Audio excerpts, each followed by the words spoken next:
आपको मोक्ष प्राप्त करना है तो आपको काशी में जीना पड़ेगा, काशी में रहना पड़ेगा, काशी को भोगना पड़ेगा। Dying here is not enough to give you any kind of salvation. भगवान शंकर के त्रिशूल में बसा हुआ है काशी। यहीं से मोक्ष मिलना है। कई बार लोग यहाँ पर, आपने सुना होगा, बाहर से आके आत्महत्या भी कर ले रहे हैं मोक्ष की अभिलाषा में। काशी में जो मनुष्य या जीव जंतु पशु जो भी मरते हैं उनको मुक्ति प्रदान करने के लिए स्वयं शंकर आते हैं। इसलिए यहाँ मरने के लिए भी लोग आते हैं कि यहाँ मरेंगे तो मुक्ति होता है। और हमारी भी मनोकामना यही है कि यहाँ पैदा हुए यही मरे। नमः पार्वती पते हर हर महादेव। काशी में कहते हैं मुक्ति भवन है। जब आप अपने जीवन के अंतिम समय में होते हैं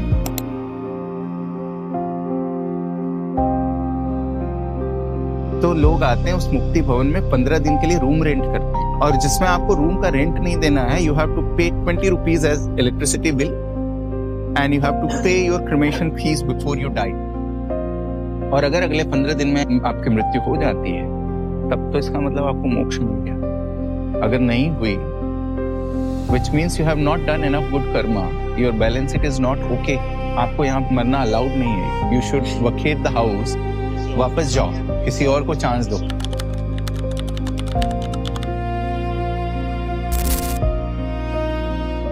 यहाँ काशी नगरी में अगर कोई मर गया तो मंगल हो गया, उसका मंगल माना गया है। अब तक कितने मोक्षार्थी यहाँ से मोक्ष पा चुके हैं? देखिए, अब तक काशीला मुक्ति भवन में 14,958 मोक्षार्थी आए हैं। 14,958 मोक्षार्थियों में से लगभग 90% मोक्षार्थियों का मोक्ष हुआ है। ये दुनिया संसार में सबसे सुंदर जगह काशी विश्वनाथ बनारस है। बहुत सुंदर है बनारस। बनारस को क्या कहना है, त्रिशूल पर बनारस है, शंकर भगवान के त्रिशूल पर बनारस है। जहाँ की काशी बनारस जाने से मुक्ति मिल जाता है हर जीव जंतु को, फिर वो दोबारा 84 में नहीं आता है। जो काशी बनारस चला गया वो 84 में फिर दोबारा नहीं आएगा। वो स्वर्गलोक वास हो जाता है, उसका जगह मिल जाता है हमारा आने का। राम नाम सत्य है, राम नाम सत्य। काशी आस्था की धड़कनों में बसने वाला एक शहर जिसे शिव की नगरी कहा जाता है, जहां गंगा की धारा मोक्ष की राह बताती है। सदियों से ये विश्वास है कि जो काशी में अंतिम सांस लेता है उसका जन्म मरण का चक्र समाप्त हो जाता है। इसी आस्था के सहारे लाखों लोग अपने जीवन के अंतिम पल इस नगरी में बिताने आते हैं, इस आशा में कि मृत्यु यहाँ होगी और आत्मा सदैव के लिए मुक्त हो जाएगी। लेकिन क्या सचमुच इतना आसान है मोक्ष? क्या बस काशी में प्राण त्याग देने से आत्मा परलोक की बेड़ियों से छूट जाएगी, या मोक्ष का कोई और मार्ग है जिसे हम कहीं पीछे छोड़ आए हैं? 15वीं सदी में कुछ ऐसी ही मान्यता अपने चरम पर थी। काशी की गलियों में सिर्फ भजन की ध्वनि नहीं बल्कि मोक्ष के नाम पर पनपा एक कारोबार गूंज रहा था। और जब यह पाखंड अपनी चरम सीमा पर पहुंचा तो इसे चुनौती देने के लिए आगे आए स्वयं परमेश्वर कबीर साहब जी। उन्होंने जो किया उसने इतिहास ही बदल दी। उन्होंने कहा मोक्ष किसी भूमि से नहीं बल्कि परमात्मा के सच्चे ज्ञान और सत भक्ति से मिलता है। फिर जो हुआ उसने आस्था की परिभाषा बदल दी, इतिहास का रुख मोड़ दिया और मानवता को मोक्ष का असली मार्ग दिखा दिया। देखिए इस वीडियो में परमेश्वर कबीर जी की वो अनोखी लीला जिसने सदियों पुराने अंधविश्वास को चकनाचूर कर दिया। एक अद्वितीय लीला घटी थी आज से 507 वर्ष पहले, जब मोक्ष की नगरी के नाम से प्रसिद्ध काशी में अंधविश्वास और पाखंड अपनी चरम सीमा पर था। धर्म और अधर्म के बीच की रेखा मिटती जा रही थी, क्योंकि कुछ स्वार्थी ब्राह्मणों के लालच ने धर्म को अपने फायदे का जरिया बना लिया था। आस्था और विश्वास को इस हद तक तार तार किया जा रहा था कि काशी के कुछ स्वार्थी पंडित हत्यारे हो चुके थे। काशी और उसके आसपास के क्षेत्रों में ये अफवाह फैलाई जा रही थी कि जो काशी में मरेगा वो स्वर्ग जाएगा और जो मगहर में मरेगा वो नर्क जाएगा। इस प्रकार जनता को धर्म के नाम पर भ्रमित कर उनकी भावनाओं, आस्था और विश्वास का शोषण किया जा रहा था। काशी के पंडे मानो स्वर्ग की टिकट बांटने वाले दलाल बन गए थे। श्रद्धालु जो अपनी आस्था और मोक्ष की चाह से वहां आते थे, वे इन पंडों के सामने फरियादी बनकर खड़े होते और प्रार्थना करते थे, हे महाराज, पहले हमारे पिता की गर्दन काटी ना। सोचिए वो मंजर कितना भयानक और अमानवीय होगा। धर्म की पतवार को थामे हुए इन स्वार्थी ब्राह्मणों ने धर्म का मार्ग त्याग कर अधर्म के इस घिनौने कृत्य को कैसे स्वीकार कर लिया होगा। जो धर्म सत्य, करुणा और अहिंसा का प्रतीक है, उसे उन लालची पंडों ने लोभ और क्रूरता की भेंट चढ़ा दी। ये दृश्य केवल मानवता का अपमान नहीं था, बल्कि धर्म और विश्वास के नाम पर किए गए सबसे बड़े छल का प्रतीक था। ये 15वीं सदी का दौर था। कबीर परमेश्वर जी भक्ति युग की मशाल जला चुके थे और उनका उद्देश्य था पाखंड और अंधविश्वास की जड़ें उखाड़ फेंकना।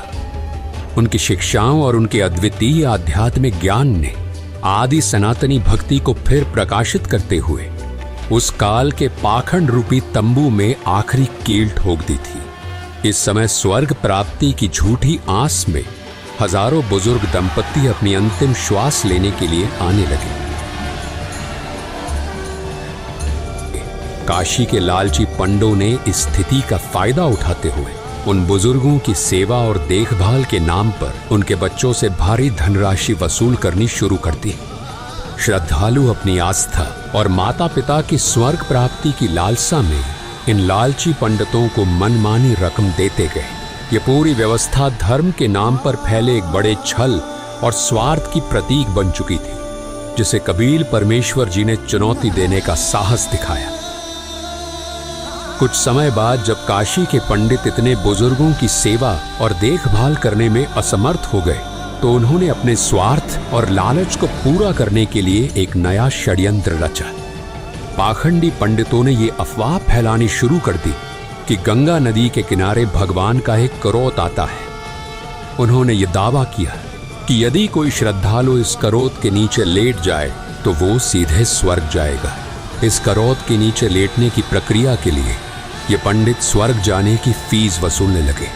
ये भ्रामक धारणा और पाखंड इतनी तेजी से फैलने लगा कि भले भले श्रद्धालु जल्दी स्वर्ग प्राप्ति की लालसा में अपने गले कटवाने तक तैयार हो गए। और जब इस पाखंड ने अपनी सीमाएं लांघ दी, तब कबीर परमेश्वर जी ने इसे चुनौती दी। कबीर परमेश्वर जी ने अंधविश्वास और पाखंड की जड़ें हिलाने के लिए एक ऐतिहासिक और साहसी निर्णय लिया।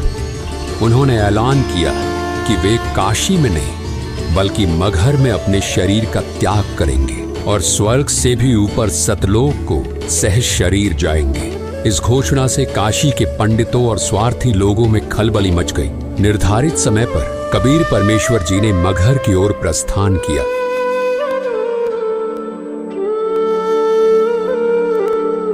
ये सुनकर काशी नरेश वीर देव सिंह बघेल अपने सैनिकों और पंडितों के साथ मगहर के लिए रवाना हो गए। मगहर पहुंचने पर वहां के शासक बिजली खान पठान, जो कबीर साहिब जी के शिष्य थे, वो भी अपने सैनिकों और मुसलमान लोगों के साथ गुरुदेव के स्वागत और अगवाई के लिए पहुंच गए। उन्होंने गुरुदेव को दंडवत प्रणाम किया। कबीर परमेश्वर जी ने उन्हें मगहर में शरीर त्यागने से पूर्व स्वच्छ जल से स्नान करने की व्यवस्था करने को कहा। गुरुदेव की आज्ञा पाकर बिजली खान पठान ने तत्काल ही राजमहल से स्वच्छ जल लाने की व्यवस्था शुरू कर दी।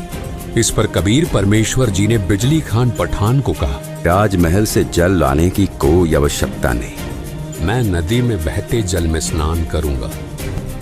बिजली खान पठान ने अपने गुरुदेव कबीर परमात्मा जी से प्रार्थना की, हे गुरुदेव, यहाँ पास में ही एक आमी नदी है जो भगवान शिव के श्राप के कारण बहुत समय से जल विहीन है। राजा की बात सुनकर कबीर परमात्मा जी मुस्कुराए और कहा, राजन, चिंता ना करो, मुझे उस नदी के पास ले चलो। नदी के पास पहुंचने पर कबीर परमात्मा जी ने नदी की ओर हाथ बढ़ाया, मानो उसे चलने का आदेश दे रहे हो। तभी नदी के अंदर कुछ दूरी पर जोरदार धमाके की आवाज सुनाई दी और जमीन के अंदर से एक विशाल जलधारा फूट पड़ी, जो आसमान की ओर ऊंचाई तक दिखाई दी। देखते ही देखते वो सूखी आमी नदी जल से भर गई और उसमें से जल बहने लगा।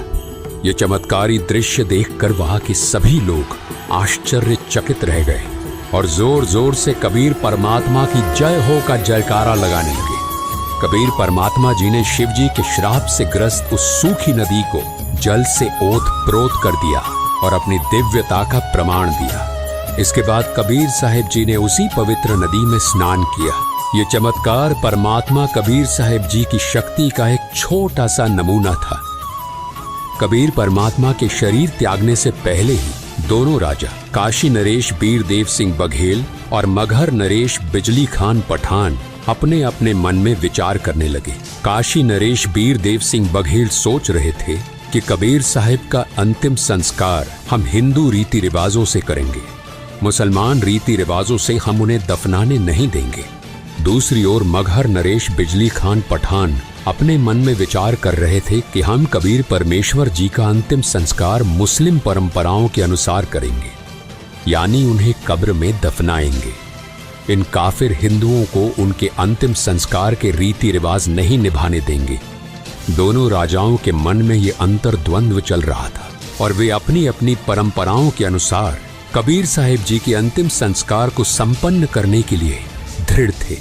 ये स्थिति उस समय की धार्मिक कट्टरता और वैचारिक संघर्ष को दर्शाती थी, जिसे कबीर साहिब जी ने अपने पूरे जीवन में तोड़ने का प्रयास किया था। परंतु कबीर परमात्मा की लीला इससे भी ऊपर थी और उनकी दिव्यता ने इस विवाद को भी एक चमत्कारी मोड़ दिया।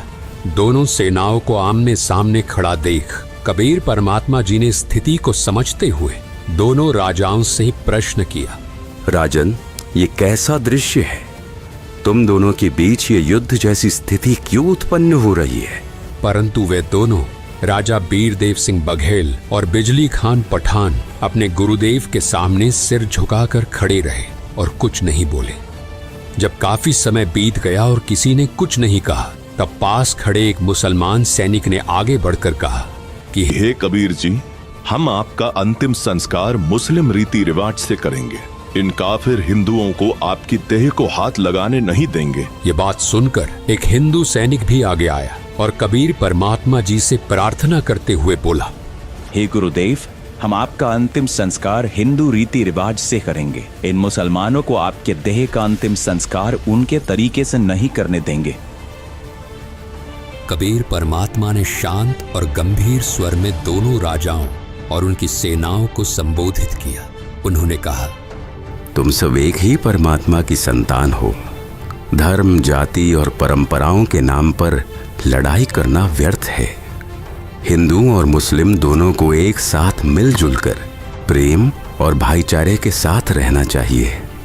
यही सच्चा धर्म है। और मैंने तुम सबको 120 वर्षों तक क्या शिक्षा दी है? क्या मैंने तुम सबको ऐसे लड़ाई करना सिखाया है? कहाँ गए मेरे वो उपदेश जो मैं आज तक तुम सभी को बताता रहा कि हिंदू मुसलमान तुम दो नहीं हो, तुम सब एक ही परमात्मा की संतान हो। और आज तुम फिर वही खड़े हो। इसके बाद कबीर परमात्मा जी ने सभी को शांत रहने का आदेश दिया। कहा, यहाँ नीचे एक चादर बिछाओ और जब मैं लेट जाऊं तब मेरे ऊपर एक और चादर डाल देना। और जब मैं अपना शरीर त्याग दूं तब तुम दोनों इसे आधा आधा बांट लेना। और तुम सब ध्यान से सुन लो, अगर तुमने आपस में लड़ाई की तो ये ठीक नहीं रहेगा। कबीर परमात्मा जी का आदेश पाकर ऐसा ही किया गया। वहां उपस्थित सभी लोग स्तब्ध होकर ये सब देख रहे थे। कुछ समय तक कोई हलचल नहीं हुई और सब मौन खड़े रहे। तब अचानक कबीर परमात्मा जी का दिव्य स्वर आकाश से गूंजा, उठा दो पर्दा, इसमें नहीं है मुर्दा। ये सुनकर सभी हक्के बक्के रह गए। सभी ने आकाश की तरफ देखा तो कबीर परमात्मा सशरीर सतलोक जाते दिखाई दिए। सभी उपस्थित लोगों के सामने जब चादर हटाई तो वहां केवल सुगंधित फूल बिछे हुए थे। उनके शरीर का कोई भी अंश वहां नहीं था। कबीर परमात्मा ने अपने दिव्य स्वर से सभी को संबोधित करते हुए कहा, हिंदू और मुस्लिम मेरे बच्चों, इन चादर और फूलों को आपस में बराबर बराबर बांट लो। इस प्रकार तुम सभी प्रेम और भाईचारे से रहना सीखो। उनके ये शब्द सुनकर दोनों राजाओं सहित वहां मौजूद सभी हिंदू मुस्लिम लोग भावुक हो गए और एक दूसरे को गले लगाकर रोने लगे।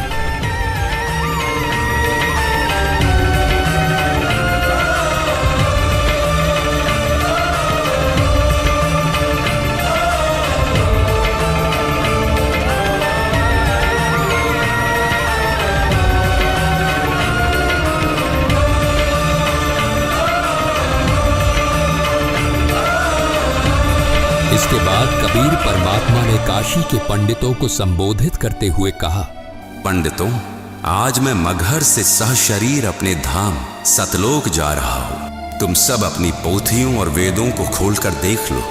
मैं वही परमात्मा हूँ जो स्वर्ग से भी ऊपर सतलोक में रहता हूँ। उनकी वाणी सुनकर सभी लोग स्तब्ध रह गए। कबीर परमात्मा ने अपने सतलोक गमन से ये संदेश दिया कि परमात्मा की सद्भक्ति करने वाला साधक, चाहे कोई मगहर में अपना शरीर त्यागे या काशी में सच्ची भक्ति करने वाला, अपने उद्देश्य लोक को ही प्राप्त करता है। काशी में मरने वाला स्वर्ग और मगहर में मरने वाला नर्क जाएगा। इस भ्रांति को उन्होंने सदा के लिए मिटा दिया।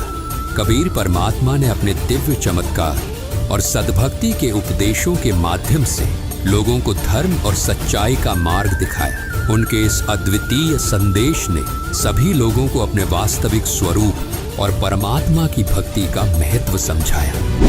कबीर परमात्मा की यह लीला हमें सिखाती है कि मोक्ष किसी जगह पर मरने से नहीं मिलता। काशी हो या मगहर, शरीर त्यागने का स्थान नहीं, बल्कि जीवन में की गई सच्ची शास्त्र अनुकूल भक्ति ही मुक्ति का कारण है। हिंदू हो या मुसलमान, सब एक परमात्मा की संतान है। प्रेम, एकता और शास्त्र सम्मत भक्ति ही वह मार्ग है जो हमें स्वर्ग से भी ऊपर सतलोक तक ले जाता है। काशी मगहर का भेद मिटाकर कबीर साहिब ने यह सिद्ध कर दिया कि जो साधक पूर्ण गुरु से नाम दीक्षा लेकर सत्य मार्ग पर चलता है, वह चाहे जहाँ भी शरीर त्यागे अपने असली धाम को ही प्राप्त करता है। अंत में एक अलौकिक संदेश संत रामपाल जी महाराज के मुखार बिंद से।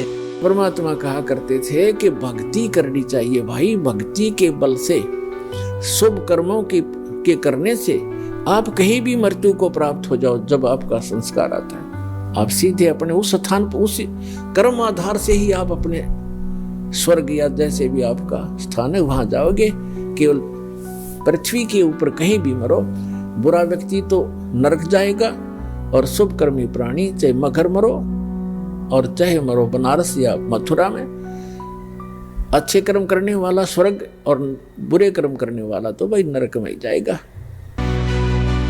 दोस्तों, यदि आप भी मोक्ष प्राप्ति का सच्चा मार्ग जानना चाहते हैं तो आज ही संत रामपाल जी महाराज के मंगल प्रवचन सुने। उनके सत्संग सुनने के लिए संत रामपाल जी महाराज यूट्यूब चैनल पर जाएं और साथ ही ज्ञान गंगा पुस्तक को संत रामपाल जी महाराज ऐप से निःशुल्क डाउनलोड करके अवश्य पढ़ें। धन्यवाद।